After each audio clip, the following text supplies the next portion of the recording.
Evangelho de Mateus, capítulo 5, versículo 8, diz assim: Bem-aventurados os limpos de coração, porque verão a Deus. Nós estamos em Boas Novas da Contracultura Cristã. Estou lhes mostrando como o caráter do reino de Deus, ou daquele que vive no reino de Deus, é totalmente oposto àquilo que a mente humana entende, dada as circunstâncias do texto, aqueles pontos em que o texto está tocando. E hoje estamos em Boas Novas que o tornam honesto. Boas Novas que o tornam honesto. Deixa eles falar algumas coisas inicialmente. Nós vivemos em um contexto brasileiro que é muito específico. Esse contexto brasileiro ele é comum ao Ocidente, ao mundo ocidental, e ele é muito particular, porque existe a ideia de que o Brasil é um país cristão. Primeiro que não existe a possibilidade de existir um país cristão no mundo em que vivemos, nestas circunstâncias em que vivemos. O universo um dia será genuinamente cristão, se assim podemos dizer, quando Jesus Cristo voltar. Mas o ponto é que nós vivemos em um país que se auto-intitula cristão. E quanto mais ele faz isso, pior parece que as coisas ficam, porque ele começa a perverter a ideia de que o país é um país cristão, começa a perverter o verdadeiro cristianismo, o que significa cristianismo de verdade. Então, inúmeros cristãos expressam um tipo de religião do inferno que não tem nada a ver com o cristianismo. Os cristãos no Brasil vivem um modelo cultural de cristianismo que não é o cristianismo do reino de Deus, ou o cristianismo de Jesus, ou o que Jesus está ensinando. E com isso, não fazem a menor ideia do que seja cristianismo verdadeiro, cristianismo de verdade. Ficam receosos em terem que mudar suas vidas, em terem que rever suas vidas, porque já se acham cristãos. Então ficam orgulhosos por causa disso e não querem rever as suas vidas. Também acham estranho o verdadeiro cristianismo. Quando o verdadeiro cristianismo é apresentado, acham estranho, acham que é uma mensagem um tanto fora do comum, não é normal, e chega-se aos casos mais críticos, quando ficam surdos para o cristianismo de Jesus, para o Evangelho, porque nunca foram salvos. Eles estão surdos à verdade porque nunca foram salvos, apesar de acharem que são cristãos. E nisto vivemos uma crise de autenticidade. O cristão, porque não é autêntico para consigo mesmo, deixa de ser autêntico para com o mundo. Ele falha em ser sal da terra e luz do mundo porque falha em reconhecer a si mesmo, segundo o diagnóstico das Escrituras. Ele reconhece a si mesmo segundo o modelo cultural de cristianismo, mas não reconhece a si mesmo segundo as Escrituras. Então, nasce a hipocrisia. Às vezes os cristãos dizem assim: você não deve olhar para mim, você tem que olhar para Cristo. Todo ser humano é falho. E dizem coisas semelhantes a essa. Veja, existe um quê de verdade nisso? Todo ser humano é falho, é verdade. Só que essa frase é utilizada em um contexto específico. Ela é utilizada geralmente para desculpa para o pecado. Desculpa para esconder a verdade que está sendo exposta, de que não é um cristão verdadeiro. Só que ninguém quer se encontrar nessa situação. E no fundo todo mundo acha que é cristão, então a gente vive nessa bagunça aqui, que é o Brasil. E desta forma, esta bem-aventurança, ela se torna muito importante para nós hoje. Ela se torna muito importante para nós hoje no contexto em que vivemos. Observemos então, em primeiro lugar, quem são os limpos de coração. Em termos simples, a afirmação teológica para limpos de coração seria que os limpos de coração são os que reconhecem pela sublime ação do Espírito Santo a impureza de seus corações. Entendeu isso? Os limpos de coração são os que reconhecem pela sublime ação do Espírito Santo, a impureza de seus corações. A única maneira de alguém tornar-se possuidor de um coração limpo é tendo reconhecido que estava sujo. Isso funciona em outros contextos, por exemplo. Nós sentimos a necessidade de limpar a casa quando reconhecemos a sujeira dela. Quando reconhecemos que o quarto está sujo, a gente limpa. Quando reconhecemos que a cama de fato está desarrumada, a gente arruma a cama. Quando reconhecemos que o carro precisa de fato de ser lavado, a gente leva ele no lava-jato ou a gente lava. Quando a gente reconhece a sujeira, a gente limpa. Isso é uma coisa simples, é uma coisa básica. E então a definição é esta. A definição é basicamente esta: ser limpo de coração é reconhecer que, pela sublime ação do Espírito, há impureza dos próprios corações. E para compreendermos melhor essa definição, a gente precisa entender um pouco sobre o que é o coração e sobre o que significa ser limpo, neste caso, de forma mais específica. Vejam que o coração nas Escrituras, ou observemos o coração nas Escrituras. Notem, toda a ênfase de Jesus, toda a ênfase do Evangelho recai sobre o coração. Cristianismo é uma religião do coração. O pregador, ele prega visando o coração. O poder regenerador do Espírito Santo impera no coração. Então tudo é no coração. Salomão diz que do coração procedem as fontes da vida. Jesus diz que desse mesmo coração procedem os maus desígnios. Então, esta ênfase de Jesus no coração, em dizer bem-aventurados os limpos de coração, ele ganha um status maior no contexto em que ele está dizendo, porque faz oposição à forma religiosa dos líderes judaicos, que era moralista. A religião estruturada pelo farisaísmo havia caído em externalidade. Dava ênfase à moralidade, à imagem, às cerimônias. Você lembra da ilustração de Jesus muito pesada? Vocês são como sepulcros caiados, são belos por fora, mas são podres por dentro. Então lembre-se da parábola também do fariseu e do publicano. Jesus conta uma parábola, o fariseu e o publicano foram ao templo para orar. E as palavras do fariseu na parábola de Jesus é: ó Deus, graças te dou, porque não sou como os demais homens roubadores, injustos e adúlteros, nem ainda como este publicano. Jejuo 2 vezes por semana e dou o dízimo de tudo quanto ganho. Então ele está louvando a si mesmo, está se auto-justificando. E a razão da parábola é esta. O texto diz que ele contou uma parábola porque alguns confiavam em si mesmos. Então isto vem ser a religião moralista, aquela que imprime nos fiéis uma confiança naquilo que são e naquilo que fazem em favor da divindade ou do próximo. A religião moralista imprime nos fiéis uma confiança naquilo que fazem em favor da divindade ou em favor do próximo. É uma religião baseada no homem, não é uma religião baseada em Deus. E aí Jesus vai e coloca tudo para o coração. Ele lança tudo para dentro do coração. Toda a ênfase recai no coração. E por que toda a ênfase acaba recaindo no coração? O que significa ele ser o alvo de Jesus, das pregações do Evangelho? É porque na Bíblia, o coração, sendo a fonte da vida, ele é algo mais profundo e maior do que o intelecto. O intelecto é a sede da nossa razão. Mas a contaminação do pecado perverte a razão de tal forma que é impossível a existência de neutralidade racional em um mundo caído. É impossível neutralidade intelectual. É impossível haver neutralidade, pureza racional em cientistas, historiadores, filósofos, sociólogos, antropólogos e por aí vai. Todos os seres humanos têm suas mentes cegas, ou têm suas mentes quebradas, o raciocínio está escravizado, e assim estão cegos para a glória de Cristo e para a verdade da revelação de Deus, seja a revelação natural exposta na criação de Deus, ou seja nas Escrituras.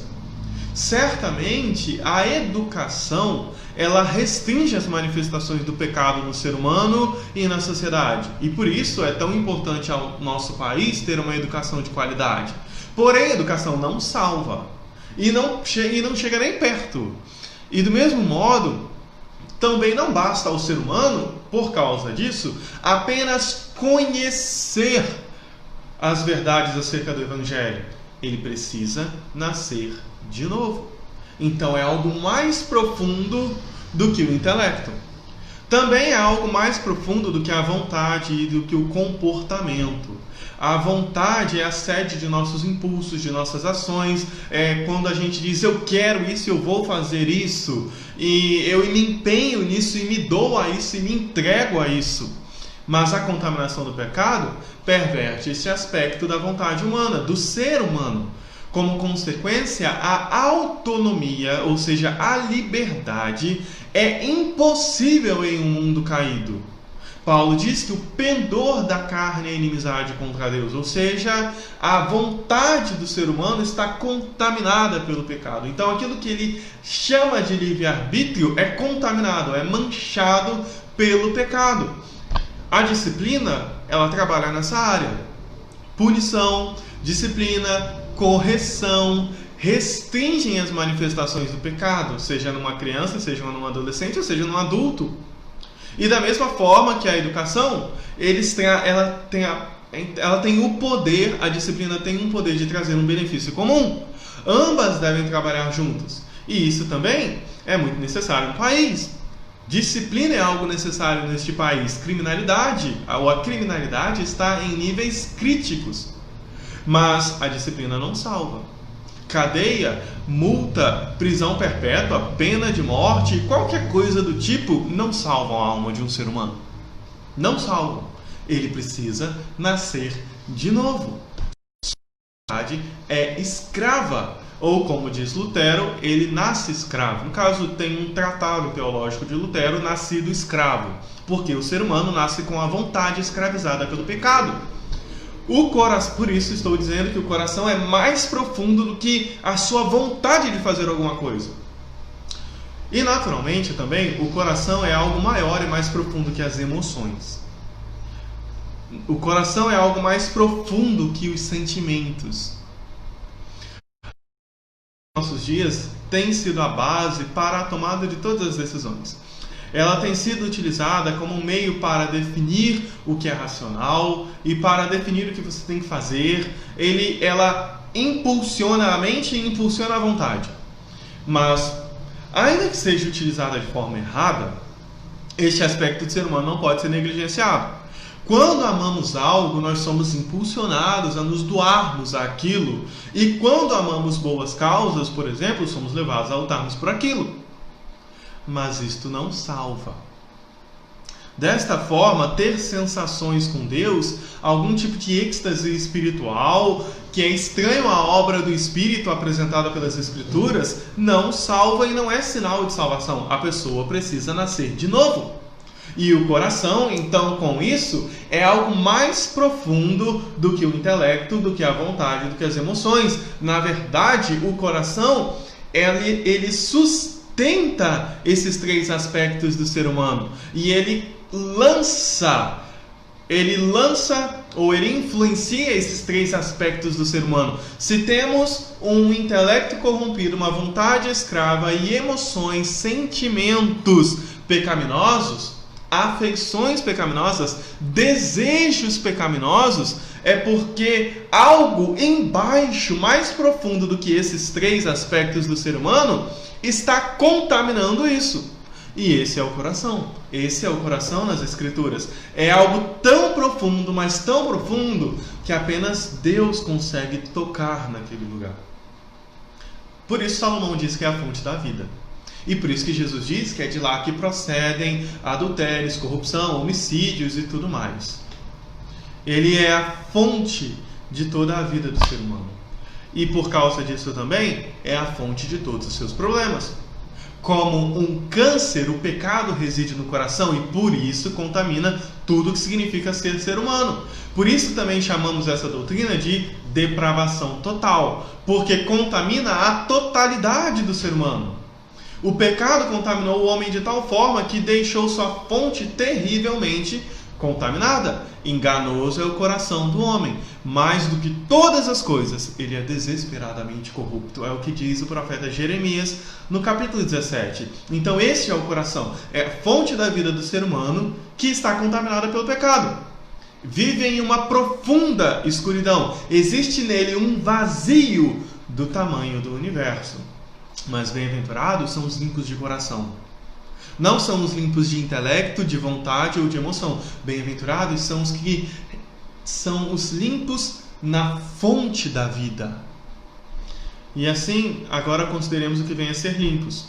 Uma vez que é impossível ser totalmente limpo aqui, e Jesus não está falando sobre algo no futuro, ou sobre uma condição na vida eterna, o texto se refere a algo no presente, a gente precisa entender. O que Jesus está dizendo? Veja, não é limpeza total, porque é impossível ser totalmente limpo aqui, e não é algo no futuro, é algo aqui, é algo agora. Por isso, a definição que lhes dei é que os limpos de coração são aqueles que reconhecem pela sublime obra do Espírito a sujeira, a impureza de seus corações. Os limpos de coração são os destituídos de hipocrisia. Eles são honestos. Boas novas que o tornam honestos. Eles são honestos por meio do Espírito. Nossa dificuldade reside em termos um coração duplo. Nós temos um coração duplo. Somos cheios de máscaras e precisamos ser honestos. Não adianta, nós temos que ser honestos conosco mesmo. Nós temos que parar de fingir que somos algo melhor do que realmente somos. Temos que parar de fingir que somos mais crentes do que realmente somos. Que somos filhos de Deus melhores do que realmente somos. Temos que parar de fingir que somos anjinhos. Pureza de coração não significa, na realidade presente, ter um coração perfeito e impecável. Porque quem o teve? Paulo, Pedro, Tiago, Lucas, Moisés. Quem o teve? Abraão? Davi? Não, nenhum deles o teve. Eis a ironia da fé cristã. Uma pessoa que tem pureza de coração é aquela que reconhece diante dele, diante de Deus, diante das outras pessoas, que ainda não tem um coração totalmente puro. E ele faz isso em honestidade. Ele faz isso em honestidade e ele faz isso em humildade de espírito. Enquanto na falência moral reconhecemos que não temos nada, nossas mãos estão vazias por causa do pecado, aqui reconhecemos a podridão em si. Nós não apenas estamos com as mãos vazias. O problema é que é impossível termos uma mão cheia por causa do pecado, por causa do pecado, por causa de nossa podridão. Então, lá na falência moral é a nossa condição de miséria. Aqui é o que torna a nossa condição de miséria, ou que nos deixa miseráveis. Os hipócritas, eles recusam admitir isso. Eles mentem para Deus, mentem para si mesmo e para o mundo, sugerindo às outras pessoas que não precisam desesperadamente ou urgentemente de um Salvador, não precisam desesperadamente correr para a igreja, não precisam desesperadamente serem assumidos na igreja, não precisam desesperadamente terem como mãe a igreja, não precisam desesperadamente de oração, de estudo bíblico, de palavra, eles não precisam desesperadamente de Deus. Eles mentem para si mesmo e para o mundo todo que a sua vida está tão bem, mas tão bem, que eles não precisam de Deus. Então eles têm pensamentos muito mornos sobre si mesmos. E por isso são vomitados por Cristo. Ser puro de coração significa ter coragem de admitir para Deus, para si mesmo e para os outros que é pecador. Você tem coragem de fazer isso? De verdade? Porque na maioria das vezes, como nós queremos esconder o fato de sermos pecadores? Queremos esconder para nós mesmos, queremos esconder para o próximo. Nós temos um medo terrível de alguém nos encontrar em pecado, ou de alguém descobrir que somos mais pecadores do que transmitíamos a imagem. O cristão sincero não tem pensamentos caridosos acerca de si mesmo. O hipócrita é que tem. O cristão sincero, ele suspeita de si mesmo. Deus, ele suspeita de sua comunhão com Deus, ele é um tanto cético para consigo mesmo, porque ele sabe que o seu coração é enganoso. Ser limpo de coração é reconhecer a própria necessidade de ser parecido com Cristo. É reconhecer a própria necessidade de que Deus cumpra as suas promessas sobre a sua vida. Aquele que começou a boa obra em vós há de completá-la até o dia de Cristo Jesus. Então, o que os limpos de coração mais querem é receber por graça a atuação de Deus em seus corações. Os limpos de coração buscam a Deus por causa de seus corações. Porque são honestos para consigo mesmos, eles desesperadamente e urgentemente, como tendo fome e sede de justiça, eles anseiam por Deus para que seus corações possam ser mais renovados e moldados à imagem de Jesus Cristo. Dietrich Bonhoeffer, no seu livro Discipulado, citou uma frase de Lutero que fora de contexto pode ser muito crítica. Na verdade, até dentro do contexto ela é complicada, mas ela de todo jeito é muito interessante o que ele disse. Lutero disse o seguinte: peque com coragem, mas creia com coragem ainda maior e alegre-se em Cristo. O que ele estava querendo dizer tenha coragem de admitir isso como pecador. Tenha coragem de viver como um pecador, no sentido de que não fique escondendo o que você é de verdade no seu coração. Você é pecador? Então é isso aí que você é, acabou. Para de ficar passando maquiagem no rosto. Se você é pecador. Mas tenha coragem ainda maior. Tenha maior coragem ainda maior para confiar em Deus e alegrar-se na salvação, na redenção e no trabalho transformador de Deus por meio de Cristo Jesus. Porque, no fundo, você nega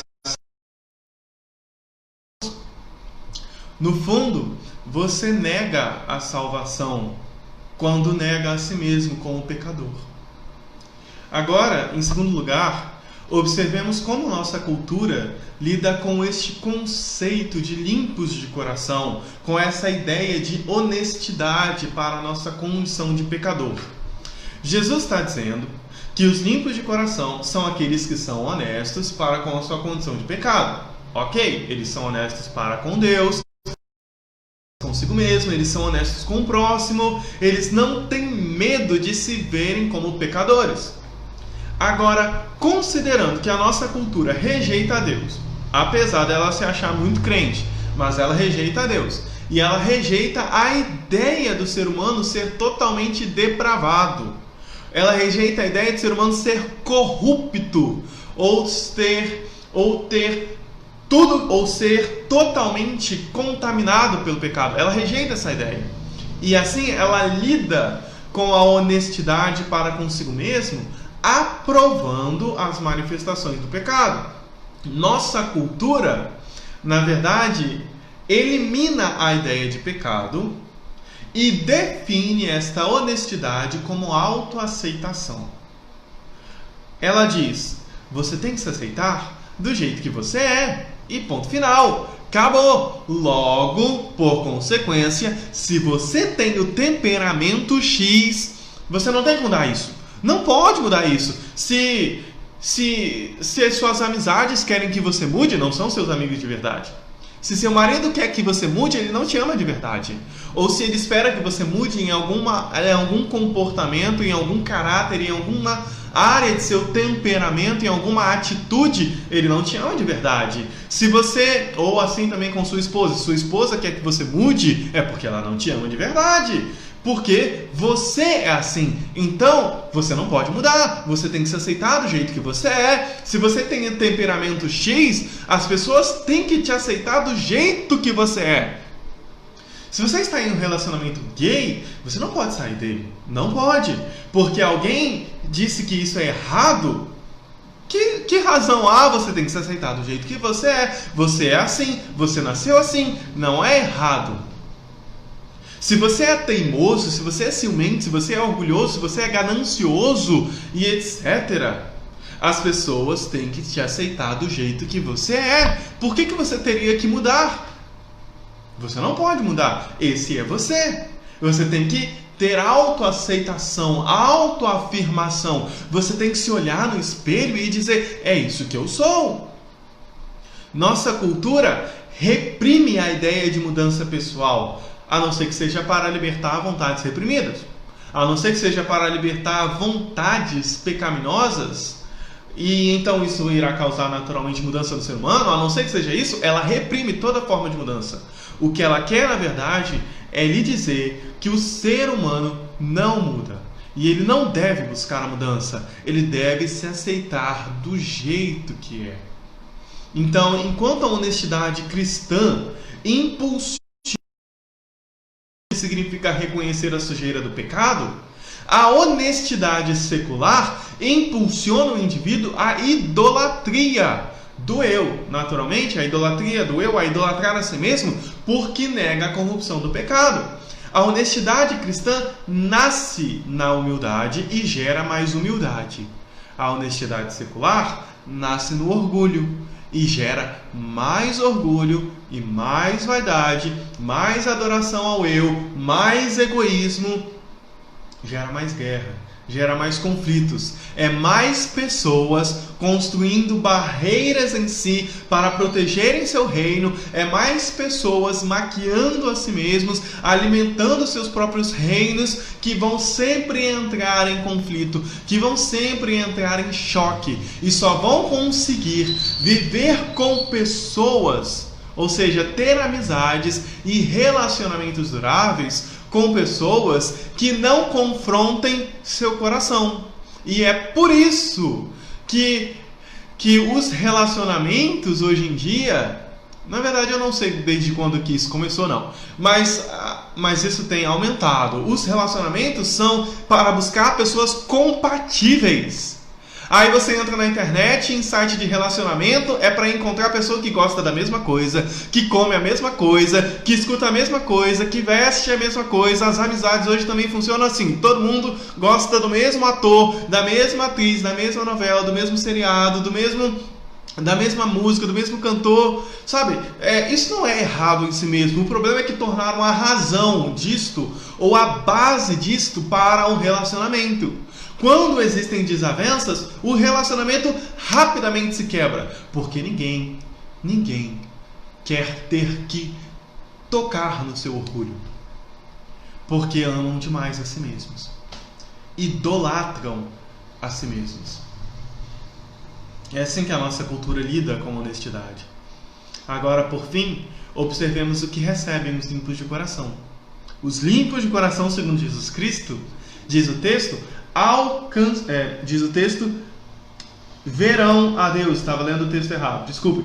Bem-aventurados os limpos de coração, porque verão a Deus. É uma realidade futura. Sem santificação, ninguém verá a Deus.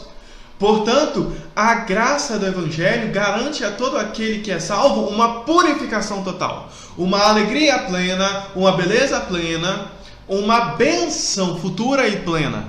E isso começa em processo aqui para contemplar a plenitude no futuro. Eu vou ler alguns textos que vão anunciar esta ideia. 2 Coríntios capítulo 3, versículo 18. E todos nós, com o rosto desvendado, contemplando como por espelho a glória do Senhor, somos transformados. Aí a galera não quer mudar. Não quer mexer no orgulho, não quer mexer no temperamento, não quer mudar esse aspecto, outro aspecto, não quer reconhecer que é pecador, não quer reconhecer isso e aquilo, não quer reconhecer o orgulho, não quer reconhecer o ciúme, a inveja, a avareza, a ganância. Mas aí o texto diz que para os cristãos o negócio funciona do seguinte jeito: e todos nós, com o rosto desvendado, contemplando por espelho a glória do Senhor, somos transformados de glória em glória, na sua própria imagem, como pelo Senhor, o Espírito. Em outras palavras, se você não quer ser mudado, abandona o cristianismo, ok? Você vai ter que voltar lá para o zero, vai ter que ouvir uma mensagem, ou vai ter que buscar algo que vai lhe tornar cristão. Porque se você não quer mudar, não, na verdade não é que você tem que abandonar o cristianismo. Você nem sequer entrou no cristianismo. Você não foi convertido.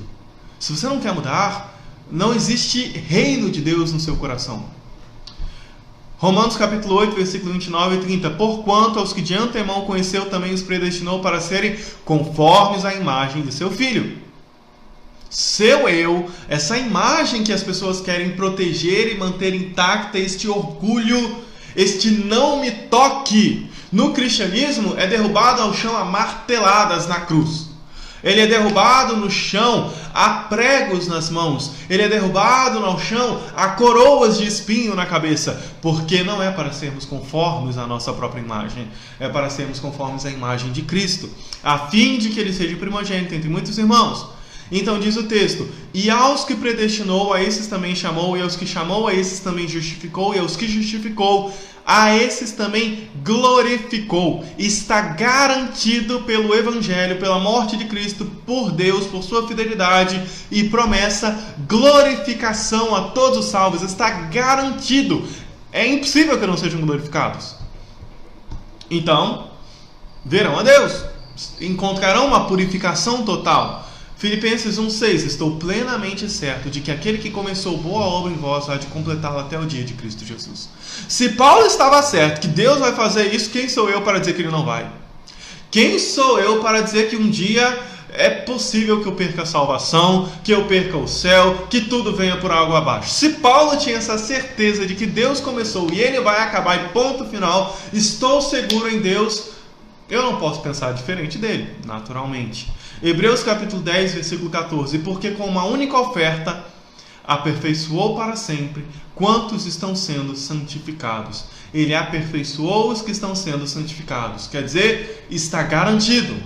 Está garantido para aqueles que estão sendo santificados. Quer dizer, para aqueles que Deus está realizando uma obra em suas vidas. A graça promete, cumpre, está cumprido e cumprirá as promessas referentes à purificação. E por quê? Por quê? Porque faz parte do projeto de Deus restaurar seres humanos à perfeição da imagem em que foram criados. E por isso o Espírito em graça renova a imagem dos cristãos, a imagem do ser humano de verdade, Jesus Cristo, que é a imagem de Deus. Este propósito terá seu cumprimento final quando ele fizer nova todas as coisas. E qual é o benefício pleno desta obra de purificação? Comunhão pessoal e plena com Deus. Verão a Deus. E verão a Deus porque estarão com Deus e Deus mesmo estará com eles. Verão a Deus porque verão a Deus face a face, estarão com Deus eternamente. Verão a Deus porque conhecerão Ele como Ele é. Ou o conhecerão como Ele é. Jesus diz, João 17, versículo 13: a vida eterna é esta, que te conheçam a ti, o único Deus verdadeiro, e a Jesus Cristo a quem enviastes. A qualidade desta vida eterna, então, está na comunhão com Deus, porque está em conhecer a Deus, mas não em conhecer fatos específicos acerca de Deus, ou apenas atributos teológicos acerca de Deus, mas é conhecer a partir destes conceitos revelados de Deus e entrar em um relacionamento pessoal com Deus. É um conhecimento relacional, é um conhecimento como marido conhece mulher e esposa conhece marido, em relacionamento pessoal. E verão a Deus porque verão face a face como Ele é. 1 João capítulo 3, versículo 2 e 3: amados, agora somos filhos de Deus, e ainda não se manifestou o que haveremos de ser. Sabemos que quando Ele se manifestar, seremos semelhantes a Ele. Nós ainda não somos o que devemos ser, mas quando Ele se manifestar, no fim dos tempos, aí então seremos semelhantes a Ele. E qual é a razão disso? Qual é o grande atestado de que seremos semelhantes a Ele? João diz, porque haveremos de vê-lo como Ele é. Esta é a beleza. Esta é a graça. Na verdade, isso está no centro do Evangelho, de todo o propósito salvífico de Deus. Ele vai fazer nova todas as coisas e Ele está redimindo os seres humanos para trazê-los de volta para si, para a comunhão pessoal com Ele. Enquanto aqui estamos, essa comunhão é pessoal e transformadora. Então existe uma purificação, existe uma honestidade no coração que nos impulsiona a querermos ser mais transformados, a ter menos de nós e mais de Cristo. Mas haverá um momento em que já não haverá mais um processo de transformação. Haveremos de vê-lo como Ele é. Então a comunhão será plena, ela será total, ela será pessoal. E ela será prazerosa, plenamente prazerosa, eternamente prazerosa, é a alegria perpétua. Delícias perpétuas.